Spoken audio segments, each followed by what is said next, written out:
right. Yeah, next part of this. But before we get into that, last night, a night off doing videos and watch the Wicker Man. If you haven't seen the original Wicker Man, watch it. It's so um there's so much of this type of stuff in it, and kind of subtle and not subtle things of the child abuse side of things as well. Like there was one bit in it where there, which is another thing that's crazy, is the maypole.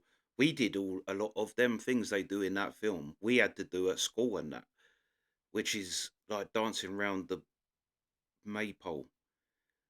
We did that, and there's a bit in the Wicker Man where the teacher's teaching and saying that it's a phallic, the maypole's a phallic symbol, and as she says it, all the kids come into the middle of the thing and put their hands on. Like there's little things like that where you go, yeah, they're definitely pushing or like trying to put in things of child abuse and all of this type of stuff in that film.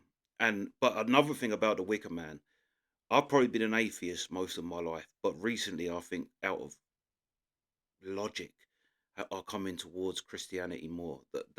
It's a complicated thing to get into that, but never have I been more sure of what like that way of thinking that Christianity was a good thing for the world than after watching The Wicker Man. Thank God for Christianity, because if you watch the like ritual side of things and all of that that the old gods believed and the pagans believed, the Christianity kind of stopped. Thank God for, like, give me Christianity over any of that weird shit any day. I'd take Christianity. It is weird, all naked kids and give me Christianity any day. But it's very interesting. I recommend watching The Wicker Man because yeah, um, it's a good film and it's really weird. It's kind of scary, but not in what modern day films how they are scary. It's psychologically the whole thing you're kind of trying to grasp, but trying to make sense of what the hell is going on in this place. But yeah, recommend that. But anyway, on with this. Let's go. Princess Margaret there. I've seen Charles there, and they shapeshift. And I have seen this. I'm not coming up with his name right now, but he was president in France after de Gaulle. He was there. I've seen him there. I've seen the Rothschilds there. I used to see the Rothschild that lived in England there, but the one that still goes there and is a shapeshifter, Guy de Rothschild, Baron Guy de Rothschild, has been to all of these rituals and has been over in this country under the name of Dr. Barrington and tried to program me and has impregnated me several times with eggs that were taken from me years ago and were impregnated with semen from Pindar and then placed back into my uterus. This has happened to me twice, once at age 39 and this year right before I turned 43. And I had told my therapist ahead of time before I ever could have known that this had been done to me. And it's happened at a certain place in where I have been living in the San Fernando Valley. It's happened at a house on Tyrone Street in Sherman Oaks. And my understanding is that there have been other survivors that have talked about this location as having been involved with programming and so on. And the Baron Guy de Rothschild has tried to program me. All these years he has been trying to control me, get me back under control. And the Marquis de Libero is someone else that attends all of these functions and is, since he is the one in power, he attends all these functions. I have seen Tony Blair there, and he shapeshifts. I have seen Prince Philip there. They all have their quirks as to how they act, even in their reptilian form. And they all, I mean, they act, they don't act all like robots, but they have their quirks, they have their so-called personalities, but they are all cold-blooded. They would kill at the drop of a hat. I have even, since I've seen the picture of some people on that are talking about this subject, I've seen them, when I've seen their pictures, I recognize them.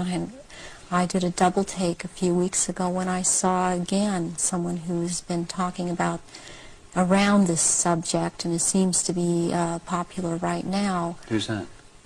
This man by the last name of Sitchin. I've seen at rituals, and he is a shapeshifter. And I did a double take when I saw the picture of him, because I recognize him. And there's another person that I've seen, this Gardner, Sir Gardner. That Lawrence Gardner? Sir Lawrence Gardner. And he had recently written an article that was out in Nexus magazine. Part of it was about the minstrel blood, and what really triggered me was when he called it Starfire, because that is the name of one of the aspects of the three women who are the dressed mother goddess. That is my name in all of this. So this man, I have seen, he has lots of power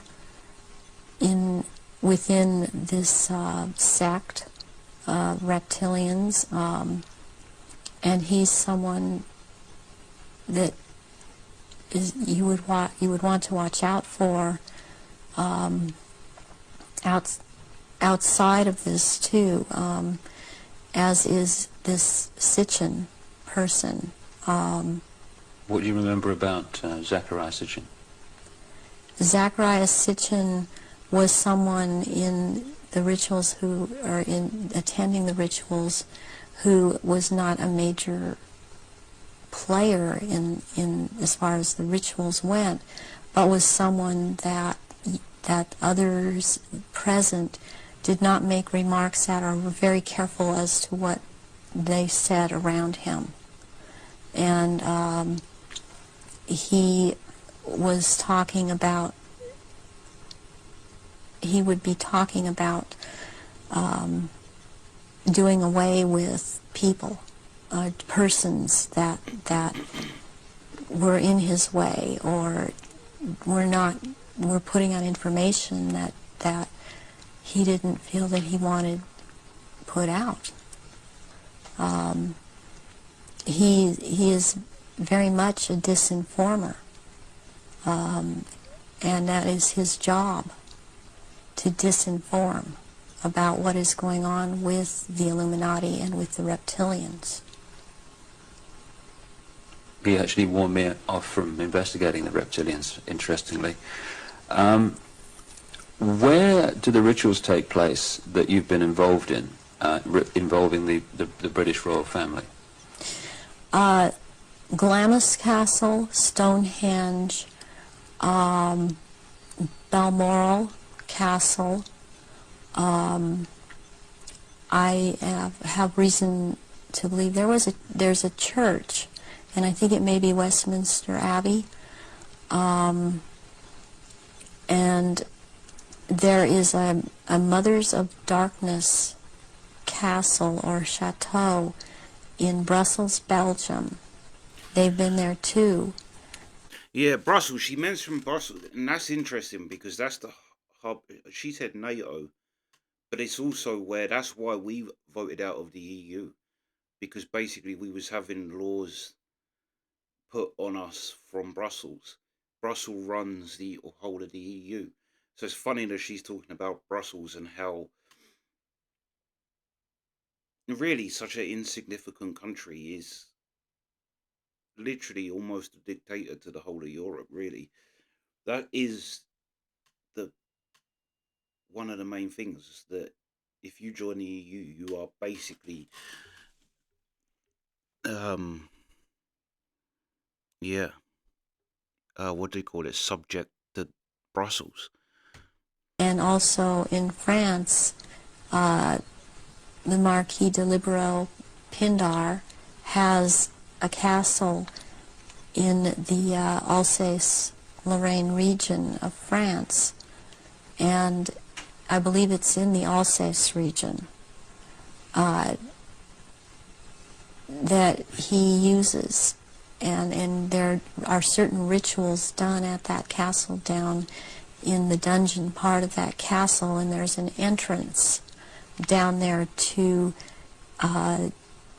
underground places in the earth, and there is a natural formation of rocks that kind of glow green, and they keep menstrual blood in that formation, and this green glowing from these rocks actually turns the blood a darker color, and it's called black blood, and it's used in certain rituals. But there are also, they keep small, there are smaller, less developed little reptilians that are kept down there. They're kind of pets. But one other thing that's also down there, there are eggs. It's like a nest of eggs kept down in that part where it's warm. It's very warm down there into this entrance, and these eggs are kept down there incubating, and they are the reptiles' eggs, and that's where they keep them. What are your memories of conducting the rituals for the royal family? What happened? What were they doing? One thing that sticks out in my mind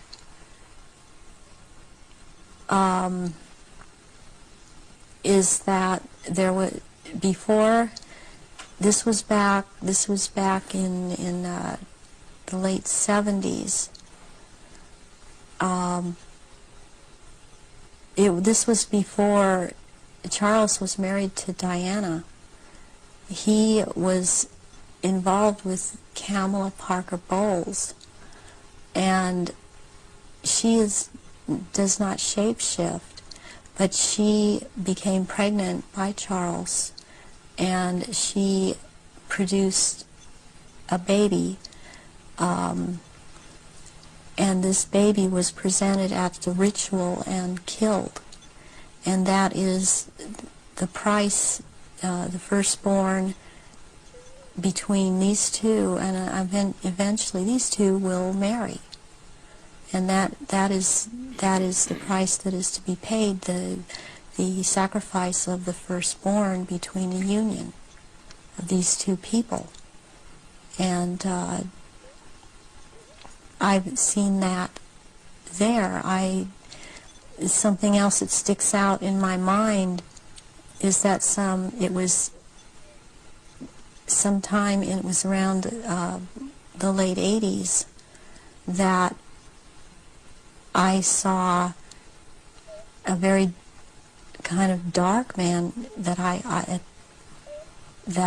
he was Arabic. It seemed to be Arabic or Egyptian, and I heard the name Fayed being mentioned, and the Queen Mother was there, and I called her the Black Queen, and she and he were talking very seriously and at some length about a subject. They were mentioning Diana, and they were mentioning his son, Dodi. And at the time, I didn't know who Dodi was. I knew who Diana was. I never saw her at any rituals. Where did this conversation take place? This took place at Balmoral Castle. And I heard them talking about a marriage between these two, and I thought at the time, well, she's married to Charles. How can there be a marriage? She's married to Charles. I didn't understand why the Queen Mother and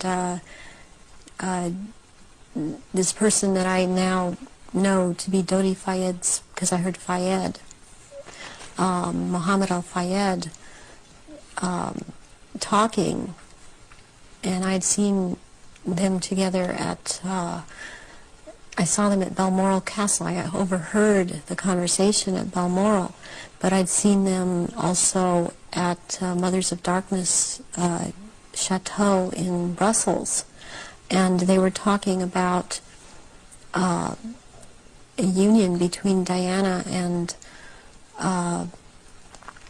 his son Dodi back in the late 80s, and I did not understand at that time, because I understood Diana to be married to Charles. I knew that she was married to Charles, and they had 2 children, and they were about to have another.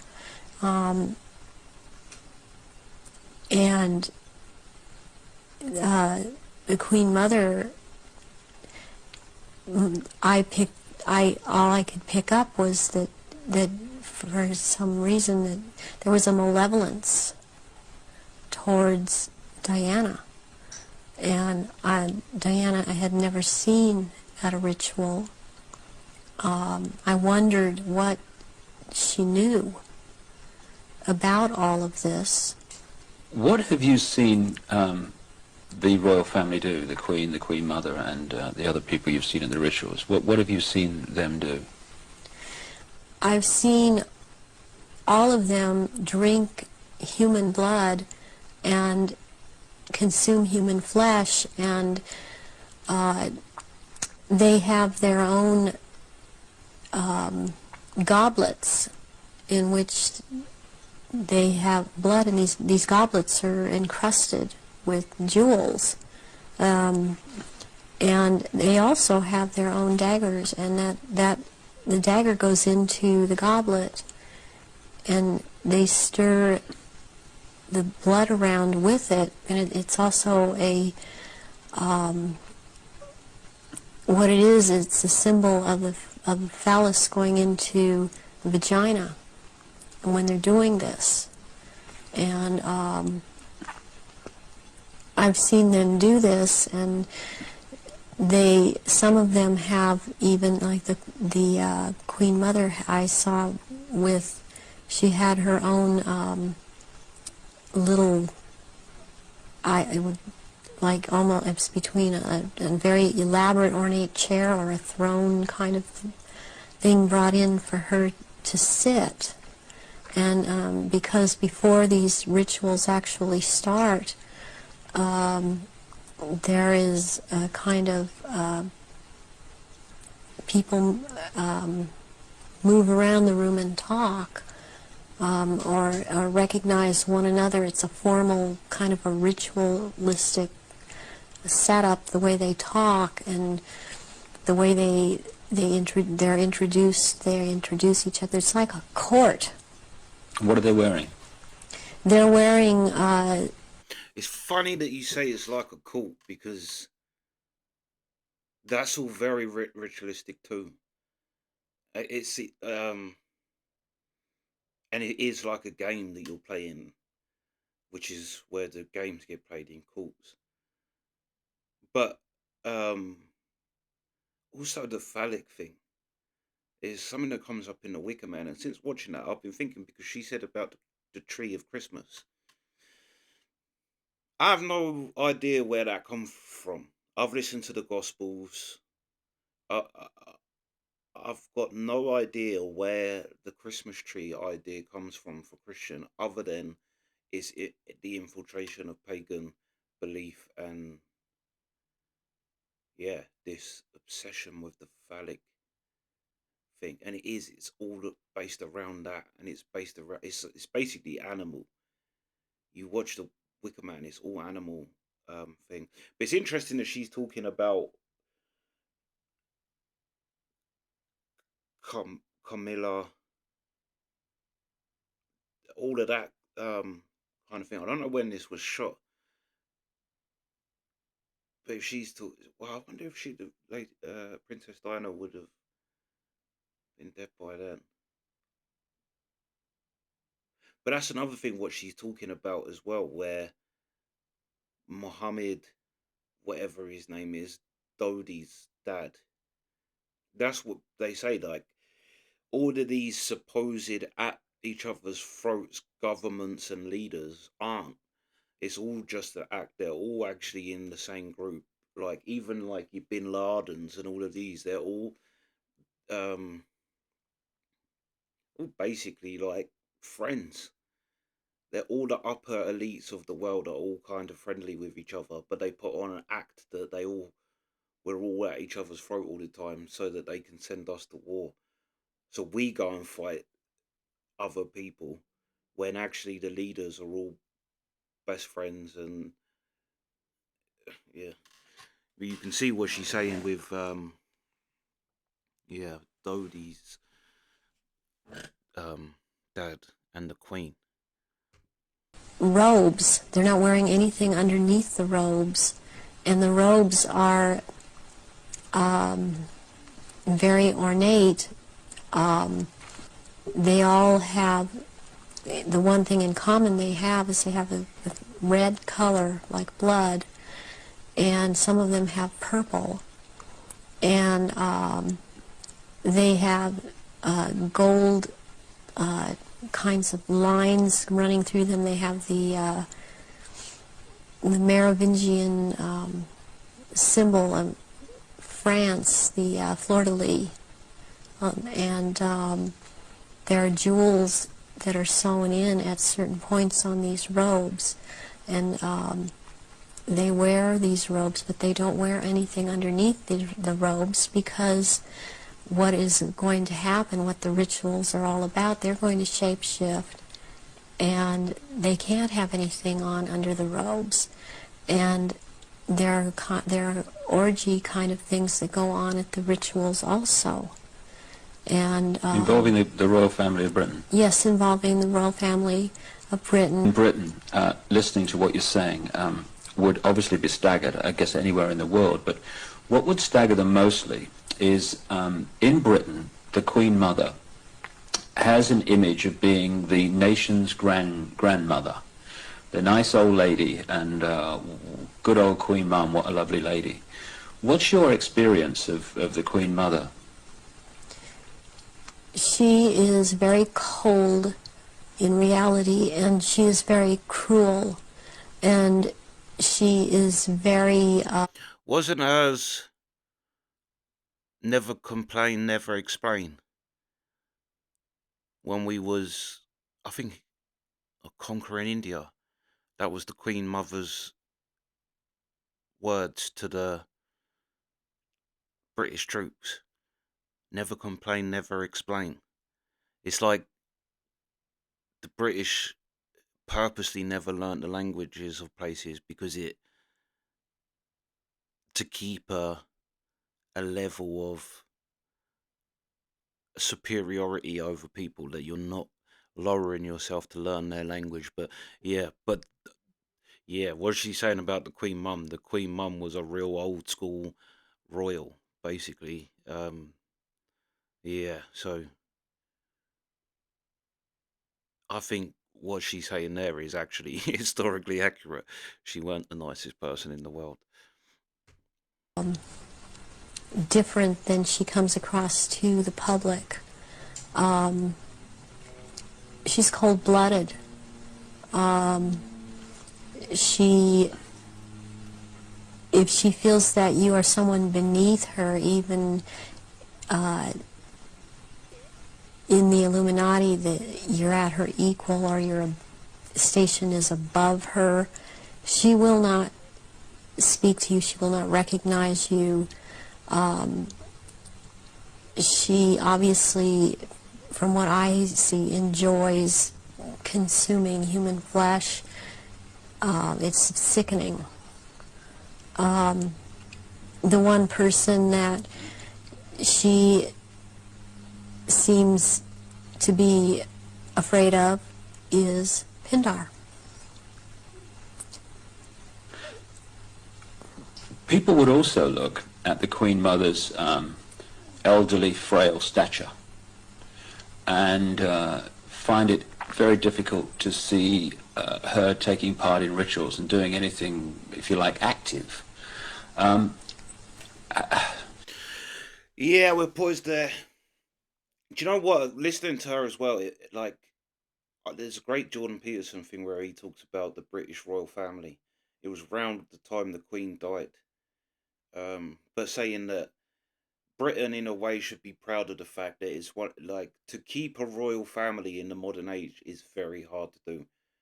Like, society has moved on from monarchies, as I, but there is a value to having a monarchy.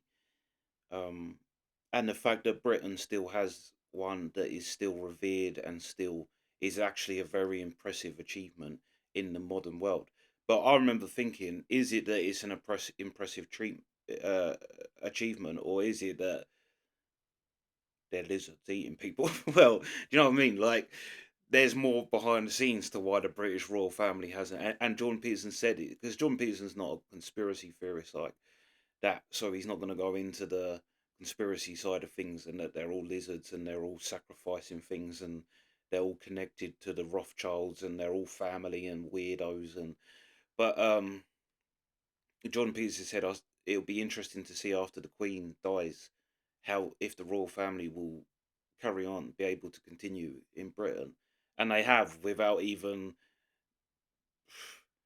yeah, no sweat, easy. And you do think, why?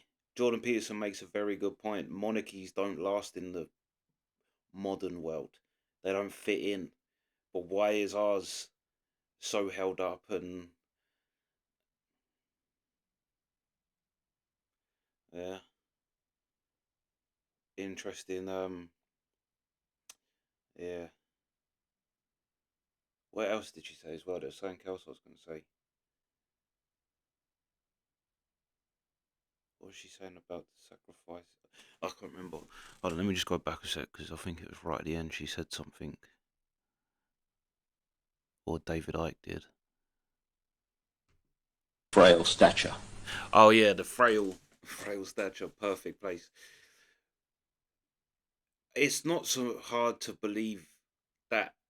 I don't know if anyone's ever watched Sammy the Bull, who was John Gotti's underboss for the one of the mafia families. I don't know which one, but yeah,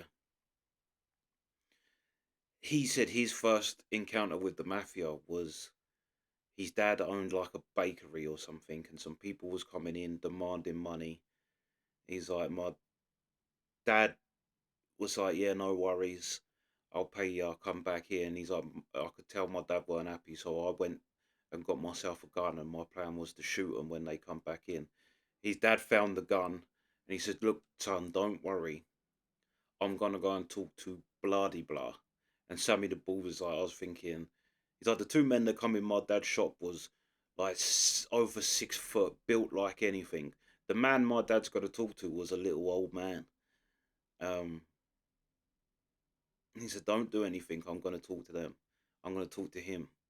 And he's like, next thing, when they come to collect the money, they didn't come to collect the money. They come in and apologize to his dad. He's like, these great big giants of men were forced to apologize to my dad from a little frail old man. And he's like, and I couldn't understand that. Why? How is that possible? Why wouldn't they just beat that guy up? And it's because he was the head of a mafia crime family. You could beat him up, but it ain't gonna work out well for you. So yeah, when you say that about the Queen Mother being a little frail old woman, it don't mean that she ain't got an incredible amount of power. But yeah, that's this part. Sweet.